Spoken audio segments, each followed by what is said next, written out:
మనం ఇప్పుడు ఉన్నది భవానీ తమిళనాడులోని శివాలయం, ఆ ఫేమస్ శివాలయం.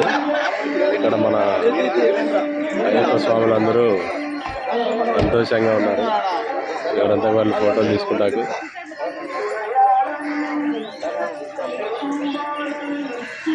స్వాములు భవానీ స్వాములు వెళ్తారు. ఈయన మన మిత్రుడు, ఆయన ఇంకో మిత్రుడు ఫోన్ మాట్లాడతాడు. ఓకే, బాగున్నారు సరే, అంతా మీరే ఉన్నారు. చూడు టెంపుల్లో కళాఖండాలు ఎలా ఉన్నాయో చూడండి. మీకు తమిళనాడులో నేను పోయే ప్రతి టూరు చూపిస్తాను, ఆస్వాదిస్తారని ఆశిస్తున్నా. ఇక్కడ వినాయక స్వామి టెంపుల్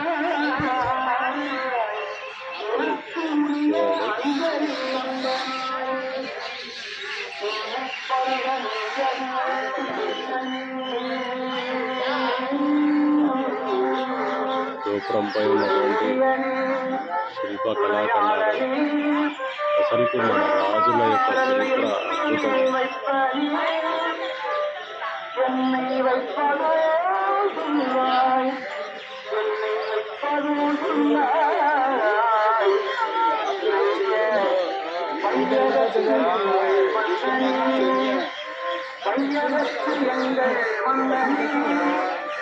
దేవతలు నిజంగా ఇలానే ఉంటారు. అందుకు సాక్ష్యాధారం ఇవన్నీ దేవతలు, 3 కోట్ల మంది దేవతలు ఉన్నారనే దానికి ఈ గోపురమే ఒక ప్రతిరూపం, ప్రత్యక్ష సాక్ష్యంగా చెప్పుకోవచ్చు. ఇప్పుడు లోపల భాగం చూద్దాం.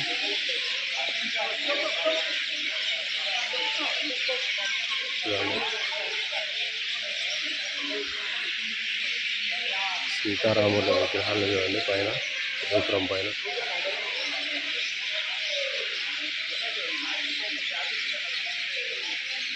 తమిళనాడు నిజంగా టెంపుల్స్కి స్వర్గధామం. రాజరాజ నరేంద్రుడు వీళ్ళందరూ నిర్మించిన టెంపుల్స్ అసలు అద్భుతం, అమోఘం. ఆంజనేయ స్వామి టెంపుల్ విగ్రహం ధ్వజస్తంభం పైన ఉంది, కింద ఆంజనేయ స్వామి విగ్రహం ఉంది. చూడండి మీరు ఒకసారి పక్షుల కిలకిల రావాలి వినండి. చెట్టు నిండా పక్షులే ఉన్నాయి.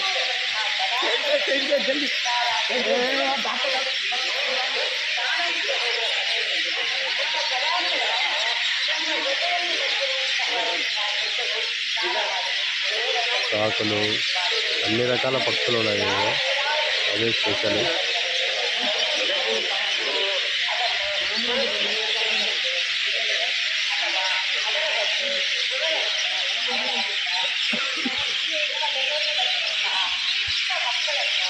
కాకులు అయితే అధిక సంఖ్యలో ఉన్నాయి.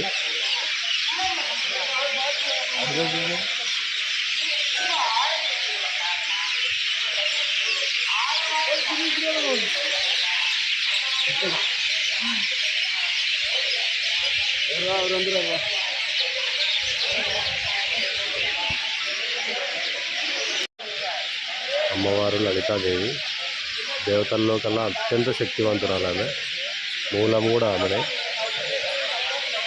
జై లలితామాత.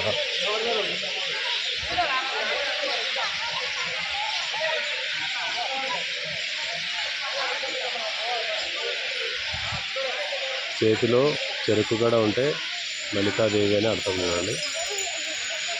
అత్యంత శక్తివంతురాలు, కోరిన కోరికలు తీర్చే దేవత ఆమె. దేశంలో ప్రధానికి ఎంత పవర్ ఉంటుందో ప్రపంచం మొత్తం మీద ఈవిడకి అంత పవర్ ఉంటుంది. లలితమ్మ, ఆమె లలితమ్మ, మధుర మీనాక్షమ్మ అంతా